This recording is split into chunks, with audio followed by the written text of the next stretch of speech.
Hello and welcome to Listen Up Landlords with Ben Beadle and me, Richard Blanco. The housing, health and safety rating system has been reformed. There has been some updating and consolidation of risks down from 29 to 21. Local authorities will no longer have to give you time to remedy the hazard before levying civil penalties starting from £7,000. How fair is the new system and how many local authorities will actually have the resources to properly enforce it? The NRLA has created 4 new knowledge hubs to help you navigate your way through the abundance of information and resources available on its website. Head of Brand and Content, Alexandra Lee, will explain all. But first, Andy Burnham became Prime Minister on the 20th of July, and he has reappointed Angela Rayner as Housing Secretary. The PM's first instruction was to end rough sleeping in England, and we know he plans to accelerate council house building. But as Mayor of Greater Manchester in 2023, he signed an open letter to government calling for an immediate freeze of private sector rents. He has also complained about, quote, the unregulated private rented sector and, quote, poorly managed HMOs, and supports discretionary licensing. I have 2 guests with me to put this all into context and discuss what Andy Burnham's premiership might mean for the private rented sector and housing more broadly. Sarah Davidson is Head of Research at WPB and Consumer Champion for the Metro, and Chris Norris is the NRLA's Chief Policy Director. Thanks very much for joining us both. And Chris, let's talk about the man himself first of all. He first became an MP in 2001, was a minister in the Blair and Brown governments and a shadow minister under Ed Miliband and Jeremy Corbyn's leadership. He stood for leader, of course, in 2010 and 2015 and lost to both Miliband and Corbyn, but was elected as Mayor of Greater Manchester in 2017. And you have worked with him, Chris, so tell us a bit about what he's like. I have. It's quite unusual. I mean, I was writing something for our magazine the other day where I talked about some of the prime ministers that I've had the pleasure or maybe displeasure of having met. But I don't think there's been someone who's come into number 10 that I could necessarily honestly, hand on heart, say I'd worked on projects with. And that's a little bit different this time around. I mean, we worked at the NRLA with Andy Burnham in Manchester, when he was mayor, I can say that in the past tense now, on his Good Landlord Charter for the last few years. And, to be fair to the man, he was very active in that. I'm on the board of that project. He would attend those board meetings. He would discuss the issues facing Greater Manchester and housing and really try to negotiate some of the issues that needed to be decided in that scheme. So he's definitely got an interest in housing. He is an interesting political character, though. I mean, you kind of recited his biography there. I think I first met Andy Burnham back in about 09 or 010 when he worked at Health. And I've got to be honest, I'd say he seemed like an ambitious, capable, mid-ranking minister. I'm not sure I would have put money on him being Prime Minister in 15 or 20 years' time. That's taken me slightly by surprise. But it's going to be an interesting, well, certainly couple of years, maybe longer, depending on how successful he is. He's been accused of drifting opportunistically across the political spectrum from Blairite to Corbynista and is now associated with figures from the soft left. Do you think he'll take a hard line with landlords, Chris, or be more pragmatic?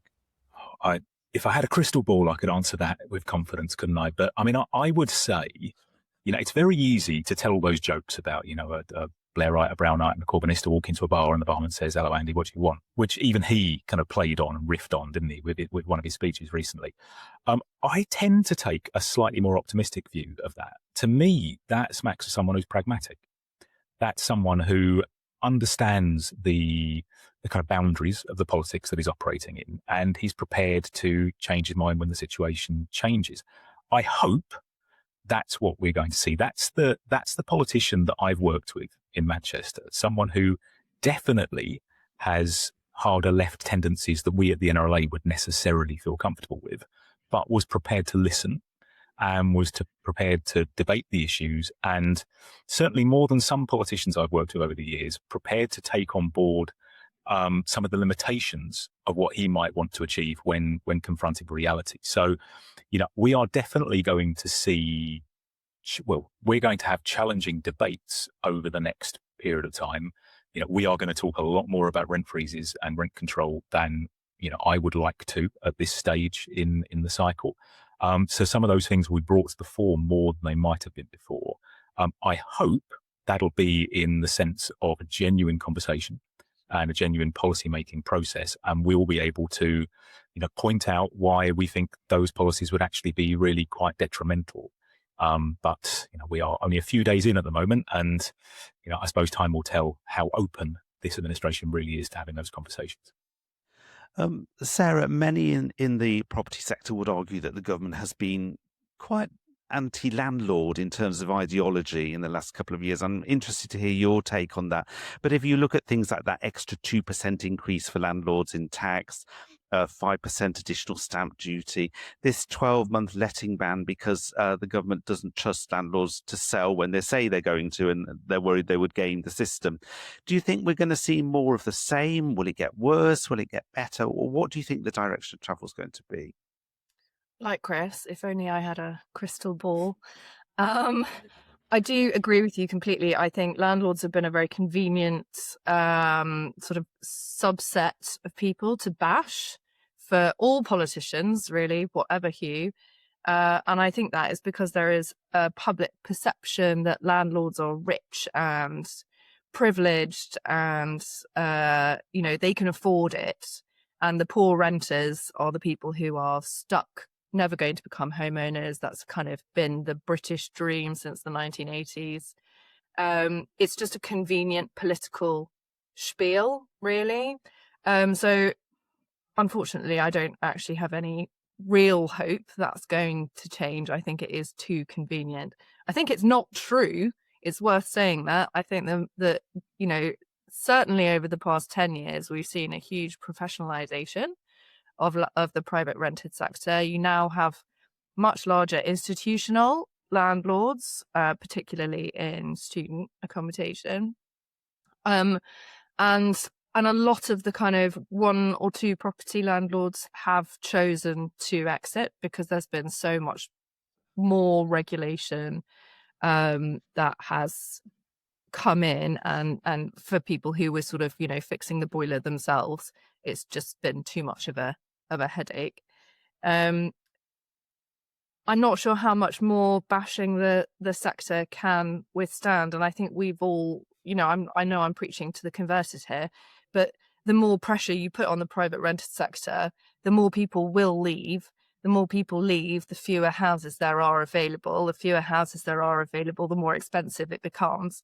And ultimately, that is problematic for people who would like to buy in order for them to save for a deposit. So I hope that pragmatic approach that Chris was talking about does prevail under this new government. I think there has to be recognition that it is such an important part of the housing cycle. What's more important, I think, is how we look at policy that helps people to transition in a practical way from one to the next. So renting to home ownership. What do you think? Sorry to interrupt, Sarah, but I just wanted to ask what you think of the social housing proposals, because what Andy has said is the biggest, he hopes to undertake the biggest council house building programme since the post-war period, and that the 39 billion that was set aside for affordable house building in England will be switched to social rent. So that's where, rather than sort of 80% of market rents, it will be more like 30% of market rents, and that kind of classic council house setup. I mean, personally, I think it's a brilliant idea. I think the social housing sector has been eroded and eroded and eroded by Right to Buy, which I didn't disagree with Right to Buy. The principle I thought was great. The problem with it was that they did not replace the stock with more social housing. So it created this huge imbalance in tenure options for people. So I'm wholly supportive of building a lot more social housing. I think the key word in there is hope to build one of the largest program of social housing construction in decades. Housing minister after housing minister after housing minister after prime minister after prime minister after prime minister has said that they hope to increase house building.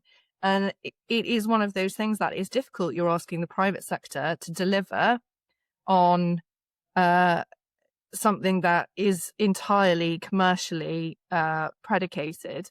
And if people can't afford to buy homes, if housing associations can't afford to buy social housing, I don't see the delivery of that, certainly in the next 3 years, coming to fruition, much as I hope I'm wrong.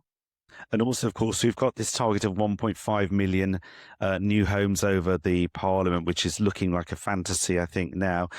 Chris, what do you think we can read into the reappointment of Angela Rayner as Housing Secretary, also the continued role of Matthew Pennycook? And whilst we're on senior figures, John Healey as Chancellor, of course, we've got this fear of capital gains tax potentially going up to 40 or 45%. I'm wondering what your thoughts are on these new key people. Very different feelings about each of them, if I'm entirely honest, Richard. So I think I'm a little bit surprised to see Angela Rayner back in that position. I'm not surprised she's back in the cabinet at all. There's very good political reasons why Andy Burnham would want, someone who is so well regarded in the party and so influential in the party back in the cabinet. I am a little bit surprised that the decision was made to put her back in that particular role. Now, I don't want to suggest or allege that she's done anything wrong when it seems that HMRC seems to be quite happy with the situation. But, she has been dogged by controversies connected to housing. So I would have thought she'd go into another role. Now, putting all of that to one side, she's a very capable political operator. If they do genuinely want to push ahead with social housing, she is probably a very effective person to have in that seat to drive that forward. And I also, we're going to use the word hope a lot, aren't we, talking about this government? I hope they do deliver on some of that social housing or all of that social housing, because it takes the pressure off of us and it shifts around some of the people that have, more significant support needs out in PRS, which is where a lot of the really negativity, the toxicity around the PRS comes from people that really don't want to be in the sector. I think pairing her again with Matthew Pennycook is probably a wise move. He is someone who does have an interest and experience now in the housing remit. So if they want to deliver, that's probably very sensible. I hope that their focus will be on that social housing remit and they don't want to go any further than renters' rights. I think we have had so much disruption in our sector that, quite aside from the politics of it or the ideology, I am very, very nervous about more disruption and what that would do to confidence and propensity to invest. And that's very dangerous. So as long as they are focused, that's probably a net positive for us.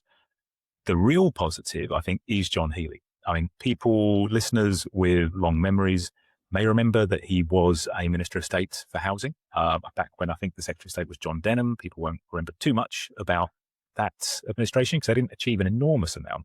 But he was a very, very good minister when it came to understanding all of the different stakeholders and the different needs and objectives in our market. And actually, he was an exceptional shadow minister in a shadow administration that wasn't very pro-landlord, to put it very mildly, when he was a shadow housing minister when Jeremy Corbyn was leader. So I think he's got an awful lot of experience. He was at the Treasury for a long time as well, people tend to forget. So I think he's got an understanding of the mechanics there. And my hope at very least is steady pair of hands or safe pair of hands, keep things going steady, will give some confidence to the market. I hope, because of his exposure to housing over the years and the good relationship he had with us and others, he will think very, very carefully before accepting some of the proposals for things like dramatic and radical change to property tax or capital gains tax. I do, however, though, hope there's a proper conversation around how we tax property and land and income and wealth, because we've allowed things to drag on for so long, and that's not party political, it's all governments of all colours over the last 40 years. We do need to have a proper root and branch look at how this works, because actually the system now is disincentivizing investment.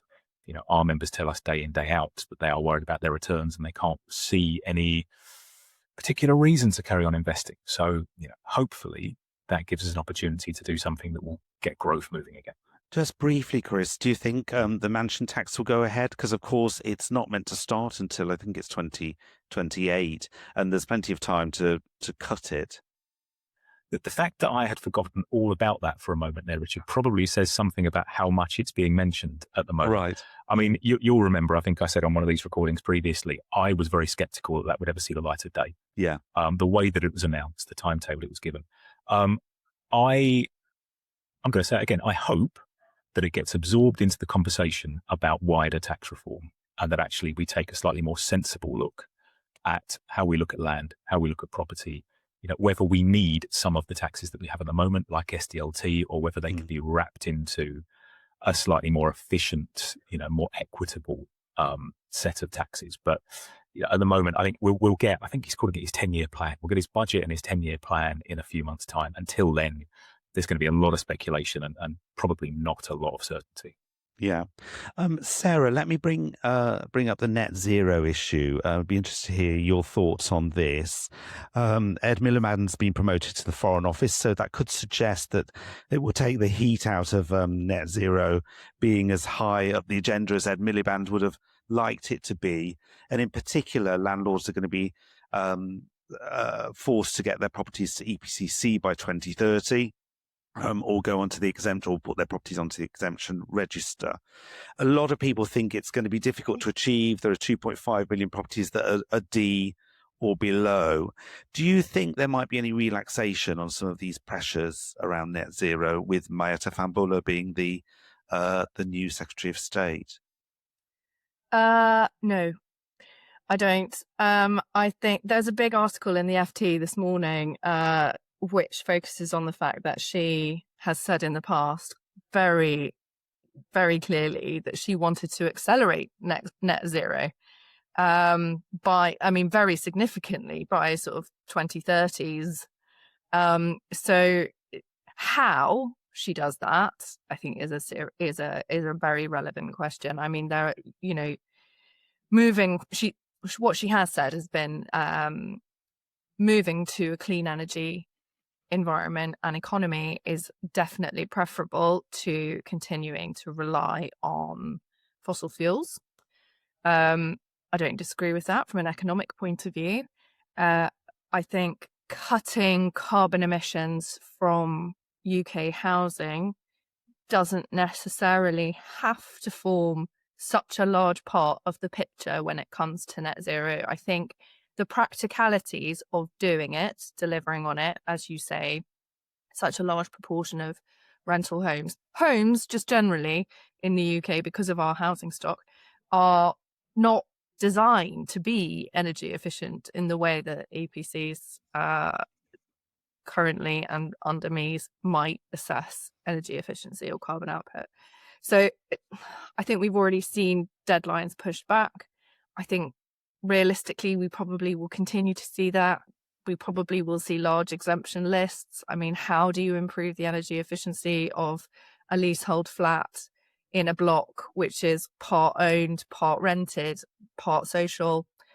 It is a great headline, again, bashing landlords and, we must improve this. I don't disagree with the sentiment, but the delivery is it's a tall order. Do you think, Sarah, that Andy Burnham's appointment will make it more likely that Labour will win a second term? I was just looking at the latest YouGov poll. Reform are at 23%, Conservatives at 21%, Labour at 20%, the Greens at 14%, and Lib Dems at 12%. So Reform's popularity seems to have receded, but Labour's doesn't seem to have gone up that much.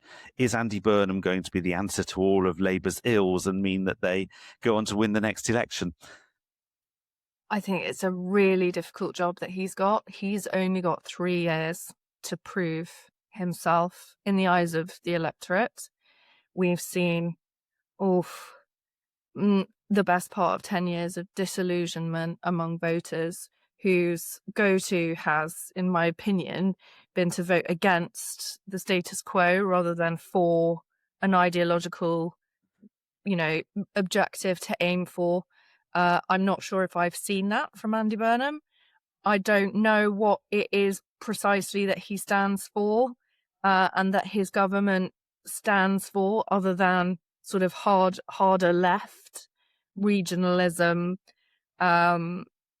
both of which are what they are, I think you're not going to dissipate reform's influence and appeal to that very large proportion of Britain who feels totally abandoned and under-supported. They are the quieter, or have been the quieter majority. I think he's got to do something. He's got to deliver something in the next 3 years, or you're going to get another dissatisfaction vote, and God knows who we'll end up with off the back of that. I don't know if it'll be reform or a coalition or whatever, but I think he's got a very tough 3 years ahead of him, because it's all very well putting vote winner type ideas out there, but people are just fed up of not seeing change. And Chris, anecdotally, many landlords complain of feeling politically homeless. I just wanted to finish off by asking you whether other parties could offer what some landlords might see as a better deal. I think I remember in 2024 listing what all of the manifestos said, and the only one that seemed to be vaguely in favour of supporting landlords was the Reform Manifesto. But of course, that comes with lots of other stuff that landlords might not feel comfortable with. It did, yeah. I mean, I always have to caveat or qualify this, that the NRLA is completely non-partisan. You know, our members will be made up from across the political spectrum, and the last thing that I would ever want to do is suggest to a member that they should vote one way or another because it'd be better for them as a landlord. Interestingly, actually, when we poll our members, the PRS and housing policy doesn't actually really nudge the dial much when it comes to their voting intentions. It's a big part of their lives, but maybe not their political lives. When it comes to the next election, though, I mean, you're right. Last time around, the only party manifesto, although they didn't call it a manifesto, it was something like a contract with the people, that said anything about the PRS really in a pro-landlord stance was reform. Unfortunately, for anyone reading that, trying to use that to make their decisions, it was also really unfounded. It was uncosted. And it didn't, you know, without getting into the politics, it didn't actually make an awful lot of sense when you read the whole document. I think what we'll see this time around is a much more open battle between 4 or 5 different parties coming at the next general election. I think Reform particularly will have to put an awful lot more effort into making sure that their policies stand up. And I think the traditional parties will have to take a lot more notice of that and probably talk about some issues that they haven't felt that comfortable talking about in the past. And some of that will be around the PRS, around taxation. And I think we're starting to see some of that with land tax and wealth tax and so on and so forth. You know, back to that question about what Andy Burnham coming into number 10 means for the next election, I think it is more likely that Labour now will be the largest party after the next election. Now, that's relative. That's not me saying I'm predicting they will be. I just think it's more likely that when Keir Starmer was the leader. And it makes it less likely, I think, that any other party will have a majority. What there is a real probability that we'll see at the next election is, you know, a lot more cooperation between parties, because there won't be another landslide in the way that we saw in 2024. So, you know, if I'm being completely candid, no party is going to go all out and say, here are some pro-landlord, pro-investor policies, because there are about 3 million of us and potentially up to 12 million tenants. So if you want to get your voters, and we tend to be quite concentrated in areas as well. So if you want to win an election, you're probably going to look at other areas, but there's more of an opportunity now, I think, for us to, you know, have a more balanced debate leading into that election. But again, crystal balls. If we had one, we'd know exactly what was going to happen. Okay, yes. Okay, Chris Norris and Sarah Davison, thanks very much for joining us. Now, do you know the difference between your Section 13 and Section 48 notices? If not, you need to visit one of the NRLA's knowledge hubs, and Alexandra Lee, NRLA's Head of Brand and Content, is here to explain all about them. Alexandra, welcome to the podcast. Hiya, Ben. How are you going? Thanks for having me. A great pleasure. Now, tell us, the knowledge hubs that have been introduced, how is this different from information that we've provided before? Yeah, so basically the biggest shift is kind of organizing the information around what landlords are trying to do, rather than how we were structured internally. So before it was kind of grouped together by content type. So you had events, training and news in one area, and then guidance and documents in another one. So it was kind of fine if you're a landlord on the website and you know exactly what you're after, but not really if you had a problem to solve. So now I think, it's a bit more logical. It's grouped together in 4 different landlord behavior journeys. And you've got a kind of clear path to go to find your guidance tools and support for the stage that you're in. That's great. And obviously, a lot of our members rely on us for our fabulous tenancy agreements and notices and things like that.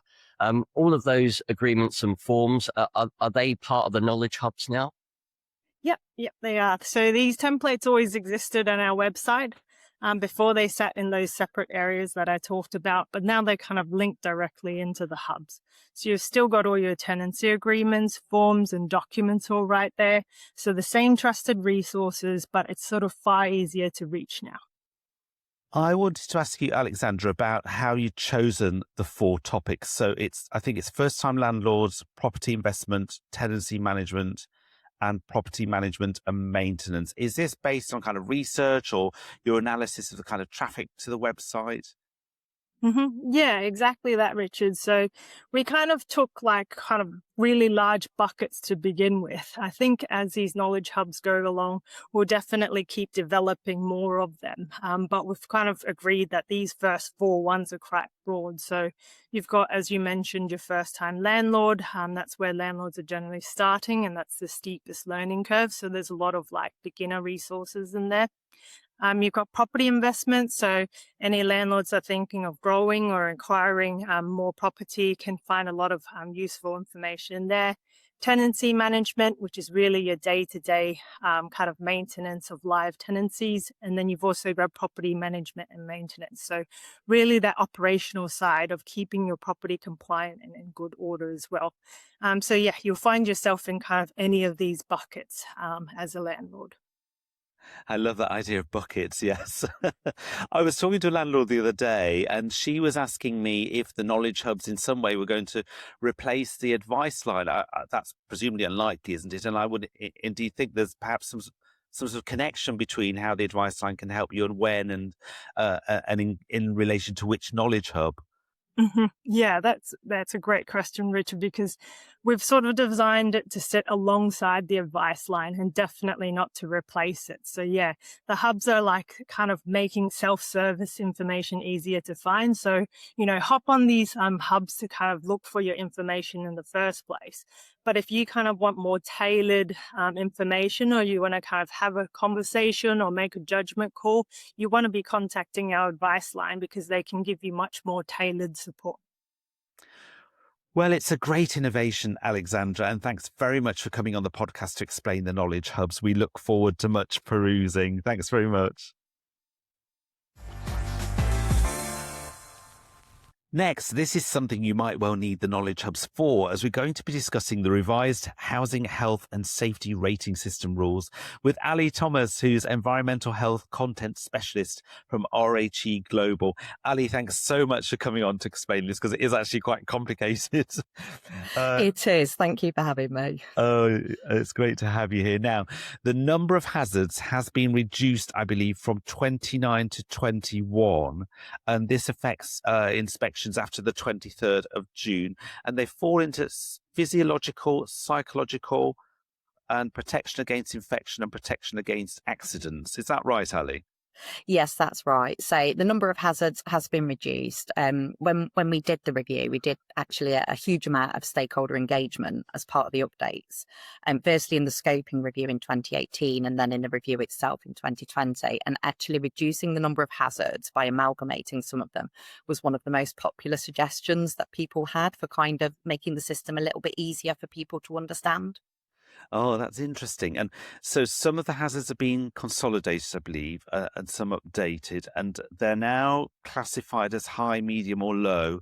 But the bit that landlords might be more familiar with is this idea of categories 1 and 2, category 1 being the serious one that you have to do something about right now. Is that right? Yes, that's right. So in enforcement, the definition of category 1 and 2 hazards is that a local authority has a duty to take action on a category 1 hazard and the discretion to take action on a category 2 hazard. And that definition hasn't changed, and the threshold for those categories hasn't changed. So it's still hazards that score 1,000 or more are a category 1 hazard, 999 or less is category 2. But previously, the way those the way that scores were banded were into letters from A to J. And it was kind of felt that those letters were a little bit meaningless, particularly to landlords trying to understand what the meaning was of the assessment. It didn't really offer any information about the level of risk. And really, that's what we want the assessment to do, send a really clear message about the level of risk. So by using bands with the words high risk, medium risk and low risk, there's a clearer message going to a landlord about how a hazard has been assessed in their property. And Ali, how do you think this will play out for landlords? Should landlords be concerned about this change? No, actually, I think it's the opposite. I think that it makes the system more accessible for landlords and more understandable. It was actually one of the intentions of the review was to make the HHSRS more easily understood and easier for landlords, because they're a really vital stakeholder in the process. And what we wanted was less insider terminology for assessment, so that it's presented to a landlord. They can understand exactly what it is that assessment is saying far more easily if they're not trained in the HHSRS. So hopefully easier to understand. But maybe could you give us a bit of insight into when a HHSRS inspection might actually be carried out? What might be the trigger? Because there'll obviously be landlords that see the headline around the £7,000 fine and worry quite a lot about it. So yeah, when might this be triggered?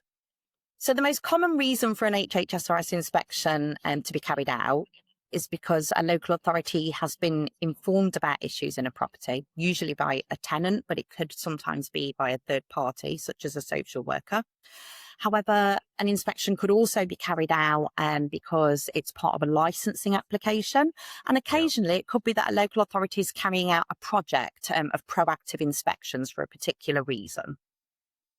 And in terms of those fines then, Ali, as I say, landlords are going to be concerned by the headline of £7,000 for high risk or category 1 hazard. And I understand that to be per individual hazard as well. So give us some context to the new fine regime, would you?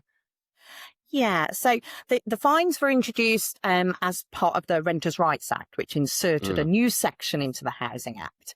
And the local authority can impose a financial penalty where a category 1 hazard exists, and crucially, where the local authority has the opinion that it would have been reasonably practicable for the responsible person to remove the hazard. So they would be considering whether the landlord knew about the hazard, whether they've tried to resolve it, and how practical it would be for them to resolve it. And you're right that they can issue separate penalties for each category 1 hazard, but they can impose one fine for multiple category 1 hazards. And I think that decision is likely to depend on what's causing the hazard. So if, for example, you've got one deficiency, so a leaking roof, that's resulting in a category 1 hazard for both structural collapse and damp and mold growth, that's probably going to be one penalty. But if you had a heating system that's broken and some dangerous steps, and that was 2 separate category 1 hazards, then they could be considered separately. Do local authorities have enough resources to do this work, Ali? Because evidence would suggest a poor track record. I think NRLA research told us that half of notices issued were issued by 20 local authorities in England. And given that I think there are well over 300 local authorities, that's not great. Well, local authorities aren't going to have any additional money to for under the HHSRS review. But having said that, in terms of the actual assessment process itself, it's not going to take longer. It's still a risk assessment. And in fact, some of the alterations may actually speed up the process for them, make it a little bit more efficient.